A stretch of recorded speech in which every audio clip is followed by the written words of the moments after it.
అలాగనే ఈ రోజున కూడా అనేక విశేష రహస్యాలన్నీ కూడా మనం తెలుసుకున్నాం. ఇలాంటి రహస్యాలన్నీ కూడా ఏ సినిమాలో సీరియల్లో చూపించడమ్మా. కనుక భక్తిగా శ్రద్ధగా గురుముఖంగా వినాల్సినటువంటి విషయాలన్నీ మీరు కూడా బాగా శ్రవణం చేస్తూ ఆ విధంగా అమ్మవారి అగ్నిగుండ ప్రవేశానికి గాను అగ్నిగుండ నిర్మాణాలన్నీ కూడా ఏ విధంగా నిర్మించాలి, ఎన్ని గుండాలు నిర్మించాలి, ఏ కొలతలతో ఏ పరిమాణంలో నిర్మించాలి అని నిన్నటి రోజున వాసవిదేవి ఎలా బోధించింది మనం అందరం కూడా తెలుసుకున్నాం. ఈ విధంగా అగ్నిగుండ ప్రవేశాలు ఇక చేయాలి అని అనుకుంటూ ఉండగా అందరూ కూడా భక్తులందరూ కూడా మేము చేయాలి, అమ్మవారితో పాటు మేము కూడా అగ్నిగుండ ప్రవేశం చేయాలి, మేము కూడా అమ్మవారితో అగ్నిగుండ ప్రవేశం చేయాలి అని అనుకుంటూ ఉన్నారు.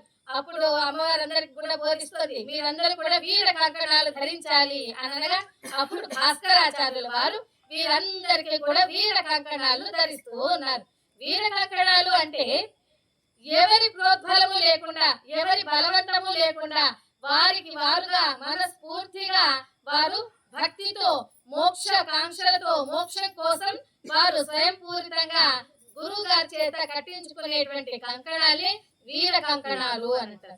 వీరందరూ కూడా ఇలా కంకణాలు కట్టించుకొని మోక్షం కోసం ఆ స్వర్గానికి వెళ్ళి ఆ తర్వాత వీరందరూ కూడా గురులోకానికి రావాలి అని అనుకుంటూ ఉన్నారు ఈ ప్రజలందరూ కూడా, ఆర్యవైశ్యులందరూ. ఆ విధంగా గురువు గారి చేత వీర కంకణాలన్నీ ధరించుకుంటూ ఉన్నారు, అందరూ కూడా ధరించుకుంటున్నారు. ఇక మేము ముందుండాలంటే మేము ఉండాలి, మొదటి అగ్నిగుండ ప్రవేశంలో మేము ఉండాలంటే మేము ఉండాలి అని అందరూ అనుకుంటున్నారు. అయితే అప్పుడు అక్కడ అమ్మవారు ప్రత్యక్షమై, ఓ ఆర్యవైశ్య బిడ్డలారా, మీకందరికీ కూడా నేను ఒక క్రమ సంఖ్యను ఏర్పాటు చేస్తాను. ఆ క్రమ సంఖ్య ప్రకారమే మీరు అగ్నిగుండాల్లో ఎవరికి వారు విధించినట్లుగా వారందరూ కూడా అగ్నిగుండాల ముందు ఉండాలి అని అమ్మవారు బోధించగా, అప్పుడు మొట్టమొదటి క్రమ సంఖ్య నెంబర్ను ఎవరికి ఇస్తుందమ్మా అమ్మవారు అంటే తన పుట్టింటి వారైనటువంటి పెళ్లికుల గోత్రీకులైనటువంటి కుసుమాంబ కుసుమశ్రేష్ఠి దంపతులకు ఆ అమ్మవారు మొదటి క్రమ సంఖ్యను ఇచ్చింది. ఇలాగ మొత్తం అనేక మందికి 102 మంది దంపతులు కూడా 101 మంది దంపతులకు అందరికీ కూడా అమ్మవారు క్రమ సంఖ్యను ఇస్తూ పోతుందన్నమాట. మరి ఈ వీర కంకణాలని ధరించుకున్నటువంటి వారందరినీ చూస్తూ అప్పుడే ఒక విశేషం ఏం జరుగుతుంది అని అంటే, ఆచంట అనే పట్టణంలో ధనలక్ష్మి ధనలగుప్త అనేటువంటి వారు ఉంటారు. ఏ విధంగా అంటే వారికి వివాహం కూడా జరిగేది నేను చెప్తాను, మీకు కొంచెం విపులంగా చెప్తాను. వారి తల్లిదండ్రులకి ఆరోగ్యం బాగుండదు. ప్రతి నిత్యం డాక్టర్ గారు వచ్చేది, వారికి ట్రీట్మెంట్ ఇచ్చి వైద్య సహాయం అంతా చేసి వెళ్తుండేవారు. ఒక రోజున, ఓ ధనలగుప్త, ఇక ఎన్ని రోజుల్లో మీ తల్లిదండ్రులు ఉన్నారు, కేవలం ఒక 2-3 రోజులు ఉంటే గొప్ప, కనుక నేను చెప్పాల్సింది చెప్తున్నానని ఆయన చెప్పారు. అప్పుడు ఆయన బోరుమని ఏడుస్తూ ఉంటాడు. వాళ్ళందరూ కూడా తల్లిదండ్రులు బోరుమని ఏడుస్తూ, నాయన ధనలగుప్త, మాకు ఒక కోరికయ్యా, ఎలాగైనా సరే మేము పోయే లోపల నీ వివాహం చూడాలని మాకు చాలా ముచ్చటగా కోరికగా ఉంది. ఆ వచ్చే కోడల్ని కాస్త ఆశీర్వదించి వెళ్ళాలని ఉంది. నీవు ఎలాగైనా సరే ఈ 2 రోజుల్లో వివాహం చేసుకోవాలి అంటారు. మరి అప్పటికప్పుడు ఎవరిస్తారు మరి 2 రోజుల్లో వివాహం కోసం బిడ్డని? అవునా? అలాగా పెనుగొండలో తన మేనమామ గారు అయినటువంటి ఆ మేనమామ గారి దగ్గరకు వచ్చి, ఓ మామగారు, ధనలక్ష్మి మీ అమ్మాయిని నాకు ఇచ్చి వివాహం చేయాల్సిందిగా కోరుచున్నాను అంటారు. అప్పుడు ఆయన సరేనని వివాహం చేయడానికి ఒప్పుకుంటారు. అయితే ఈ కేవలం ఈ 2-3 రోజుల్లోనే వివాహం జరిపించుకోవాలంటే మంచి ముహూర్తాలు లేవు, ఎందుకంటే అది పుష్యమాసం కనుక.